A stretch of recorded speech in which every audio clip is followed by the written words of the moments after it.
Modal സിൽക്കിലാണ് ആദ്യത്തെ സാരീസ് വരുന്നത് കേട്ടോ. നല്ലൊരു കളറാണ്, ഒരു ഡീപ്പ് നേവി ബ്ലൂ ആണ് സാരിയുടെ ബേസ് വരുന്നത്. അത് നെക്സ്റ്റ് മൊഡാൽ സിൽക്ക് വരുന്നത് നല്ലൊരു മസ്റ്റേഡ് യെല്ലോ ആണ്. സാരിയുടെ ഒരു ബേസ് വരുന്ന മസ്റ്റേഡ് യെല്ലോ ആണ്. അതിൽ അജ്രക് പാറ്റേണിൽ തന്നെ ആയിരിക്കും ബോഡി വന്നിട്ട്, സിമ്പിൾ ബോർഡർ.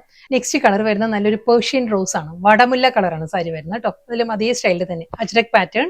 ഓക്സ്ഫോർഡ് ബ്ലൂ ആണ് നെക്സ്റ്റ് കോമ്പിനേഷൻ വരുന്നത്. ഓക്സ്ഫോർഡ് ബ്ലൂയിലും അജ്രക് പാറ്റേൺ. നെക്സ്റ്റ് കളർ നല്ലൊരു ഡീപ്പസ്റ്റ് നേവി ബ്ലൂ ആണ് സാരിയുടെ ബേസ് വരുന്നത്. ഒരു midnight blue navy blue കൂടി ചേർന്ന് വരുന്ന നല്ലൊരു കളറാണ് വരുന്നത്. നെക്സ്റ്റ് കളർ നല്ലൊരു മസ്റ്റേഡ് യെല്ലോ ആണ് സാരിയുടെ ഷെയ്ഡ് വരുന്നത് കേട്ടോ. ഈ ഒരു സ്റ്റൈലായിരിക്കും സാരിയിൽ ആ ഒരു ഡിസൈൻസ് വരുന്നത്, ജോമെട്രിക്കൽ പാറ്റേൺ വന്നിട്ട്.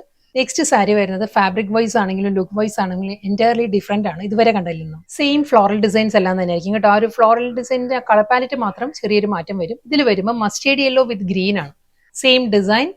ഇതിന്റെ കളർ പാലറ്റ് പറയുകയാണെങ്കിൽ ടെർക്കോയിസ് ബ്ലൂ ആണ്, turquoise blue with next floral ഡിസൈന്റെ combination lavender with mustard yellow ആണ് സാരിയുടെ കോമ്പിനേഷൻ. നെക്സ്റ്റ് കളർ നല്ലൊരു ലോട്ടസ് പിങ്ക് ആട്ടോ, ലോട്ടസ് പിങ്ക് ഗ്രേ ലാസ്റ്റ് സാരിയാണ് വരുന്നത് കേട്ടോ. ഇതും നല്ലൊരു കളർ പാലറ്റിലാണ് വരുന്നത്. ഒരു brown, dark brown and grey ആണ് സാരിയിൽ ആ ഒരു ഫ്ലോറൽ ഡിസൈൻസിന്റെ കോമ്പിനേഷൻ വരുന്നത് കേട്ടോ.